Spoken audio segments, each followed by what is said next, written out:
ब्रेकनंतर धाराशिवची बातमी आहे। धाराशिवच्या उमरग्यामध्ये अर्ज माघारी घेण्याच्या दिवशी चित्र पालटलेलं आहे आणि इथे उमरगा इथे काँग्रेस आणि शिंदेची शिवसेना एकत्र लढणार आहे। उमरग्यामध्ये काँग्रेस आणि शिंदे सेनेकडनं किरण गायकवाड हे नगराध्यक्षपदासाठी निवडणुकीच्या रिंगणात आहेत।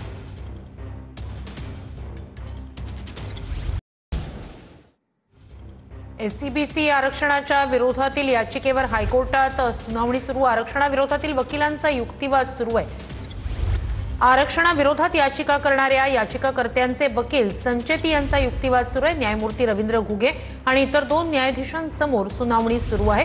मराठा समाज मागास समजतो, पण आकडेवारीनुसार या समाजातील अधिक मुलांकडे नोकऱ्या असल्याचं वकील संचेती यांचा कोर्टासमोर युक्तिवाद आहे। शासकीय नोकऱ्यांमध्ये मराठा समाजातील मुलांचं प्रमाण अधिक आहे असंही वकील संचेती यांनी कोर्टासमोर म्हटलंय। नोकरीचं प्रमाण अधिक असताना आरक्षणाची गरज काय, असा युक्तिवादही संचेती यांनी केलाय।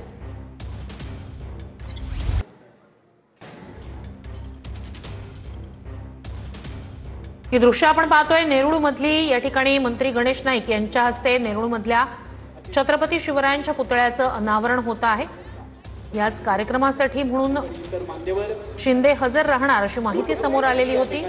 एकत्रितपणे छत्रपती शिवरायांच्या पुतळ्याचं अनावरण त्या दोघांच्या हस्ते केलं जाईल अशी माहिती समोर आली होती। तूर्तास या ठिकाणी गणेश नाईक यांच्या हस्ते छत्रपती शिवरायांच्या पुतळ्याचं अनावरण होत आहे। तर याच ठिकाणी काही दिवसांपूर्वी अमित ठाकरे यांनी पुतळ्यावर जे कापड टाकून ठेवलेलं होतं ते काढलं होतं।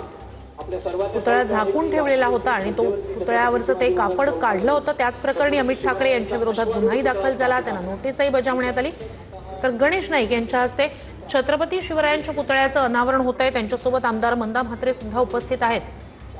गणेश नाईक यांच्या हस्ते छत्रपती शिवरायांच्या पुतळ्याचं अनावरण नेरुळमध्ये होत आहे। मनसेनं त्या ठिकाणी त्या दिवशी या पुतळ्यावरचं कापड काढलं, तो पुतळा साफ केला आणि अमित ठाकरे हे त्यावेळेला तिथे उपस्थित होते। याच संदर्भात अमित ठाकरेंविरोधात गुन्हाही दाखल झालेला होता।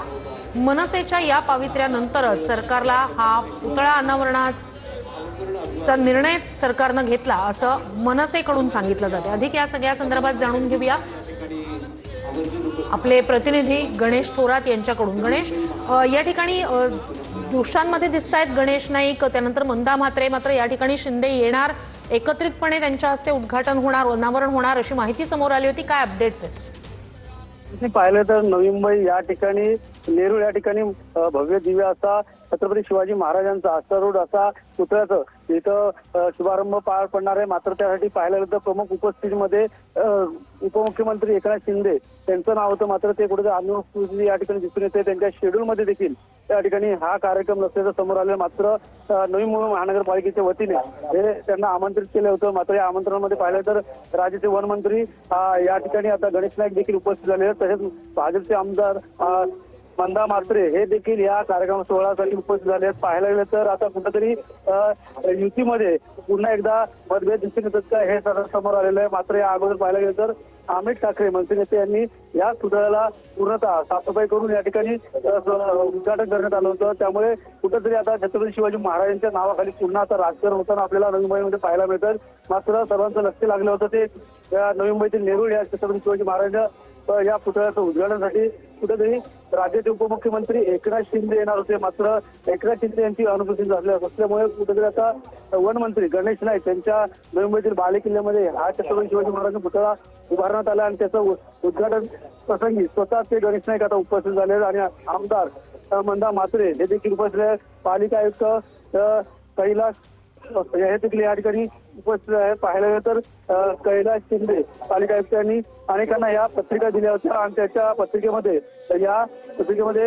एकनाथ शिंदे असतील, गणेश नाईक असतील, नरेश मस्के असतील, श्रीकांत शिंदे असतील, निरंजन डावकरे असतील, ज्ञानेश्वर म्हात्रे असतील, विजय म्हात्रे असतील, राजेश मोरे असतील आमदार आणि खासदारांची नावं या पत्रिकेमध्ये होते। मात्र पाहायला गेलं तर सध्या तरी चित्र आता कुठेतरी राज्याचे उपमुख्यमंत्री एकनाथ शिंदे हे अनुपस्थित असल्यामुळे कुठेतरी या युतीमध्ये शिवसेना भाजपमध्ये मतभेद पाहायला मिळतात। गेल्या काही दिवसापासून पाहायला गेलं तर इनकमिंग आउटगोईंग म्हणजे उल्हासनगर असेल, कल्याण डोंबिवली या ठिकाणी मोठ्या संख्येने भाजपचे रवींद्र चव्हाण यांच्या वतीने यांच्या आत्महत्या झाली. पाहायला गेलं तर शिवसेनेचे अनेक माजी नगरसेवक पदाधिकारी यांनी शिवसेनेला सोडचिठ्ठी देत भाजपमध्ये प्रवेश केला. त्यानंतर पुन्हा त्या ठिकाणी भाजपचे काही लोक असलेले सेनेमध्ये गेले. त्यामुळे कुठे इनकमिंग आउटगोईंग वरनं त्या ठिकाणी महायुतीमध्ये कुठे अलबेल दिसून येतं आणि याचीच प्रतिष्ठा आपल्याला दिसून येते. पाहायला गेलं काही दिवसापूर्वी स्वतः राज्याचे उपमुख्यमंत्री एकनाथ शिंदे यांनी अमित शहा याकडे जाऊन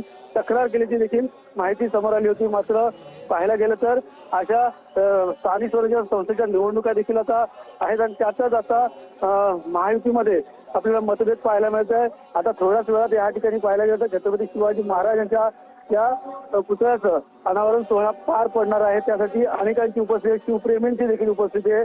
मात्र या ठिकाणी भाजपची मोठी संख्या या ठिकाणी दिसून येते. एक प्रकारे भाजपने त्या ठिकाणी मोठ्या प्रमाणात शक्तीप्रदर्शन केले की असं चित्र समोर आले आहे. तर या ठिकाणी ठाण्यात नरेश मस्के हे देखील या ठिकाणी अनुपस्थित आहे. त्यामुळे एकच चर्चा नवी मुंबईमध्ये रंगताना पाहायला मिळते, ती म्हणजे कुठेतरी भाजप आणि शिवसेनेमध्ये पुन्हा एकदा फूट पडली का. पाहायला गेलं लोकसभा असेल, विधानसभा असेल, यामध्ये एकला केलं तर नारा नेता एकत्र येऊन सर्वत्र जण मिळून त्या ठिकाणी काम करत होते. मात्र स्थानिक स्वराज्य संस्थांच्या निवडणुका पाहता कुठेतरी आता एकला केलं तर नारा येणाऱ्या आगामी निवडणुकीत देखील पाहायला मिळणार का. पाहायला गेलं तर या नवी मुंबईमध्ये या ठिकाणी भाजपचाच महापौर बसेल असं गणेश नाईक यांनी विधान केलं होतं. तर ठाण्यामध्ये देखील मोठ्या संख्येने ताकदीने आमचा महापौर बसेल असं संजय केळकरांनी म्हटलं होतं. त्यामुळे युतीमध्ये कुठेतरी आता तेंगी पडली काय हे देखील छत्रपती शिवाजी महाराजांच्या नावाखाली आता पुन्हा एकदा या नवी मुंबई ठाणे जिल्ह्यामध्ये त्या ठिकाणी आता राजकीय सूत्र त्याच्यामध्ये वळते हे देखील पाहण्यात गेलं आणि त्यावरती राजकारण सुरू झालं की हे देखील चित्र आपल्याला पाहायला मिळतंय. मात्र सध्या तरी परिस्थिती पाहता गणेश नाईक आणि त्यांचे पूर्ण पदाधिकारी स्थानिक माजी नगरसेवक या ठिकाणी उपस्थित आहे. नक्कीच शिंदे मात्र अनुपस्थित आहेत. तुर्तास धन्यवाद गणेश, तुम्ही दिलेल्या संपूर्ण माहितीसाठी. अर्णव खैरे आत्महत्या प्रकरणावरून उद्या भाजप आंदोलन करणारे. भाजपकडून ठाकरेंच्या सेनेविरोधात उद्या आंदोलन केलं जाणार आहे. बाळासाहेब ठाकरे यांच्या स्मृतीस्थळावर जात भाजप सद्बुद्धी आंदोलन करणारे. आंदोलनासाठी मुंबई भाजप अध्यक्ष अमित साटम आणि काही महत्वाचे नेते उद्या दुपारी 12 वाजता स्मृतीस्थळावर पोहोचणार आहेत. ठाकरेंची सेना आणि मनसेनं भाषा आणि प्रांतवाद पसरवला असा आरोप भाजपकडून केला जातोय. ट्रेनमध्ये चढताना हिंदीत बोलल्यानं काही तरुणांनी अर्णव खैरेला मारहाण केली होती आणि यानंतर मानसिक तणावातून त्यानं आत्महत्या केल्याचा आरोप त्याच्या कुटुंबानं केला होता.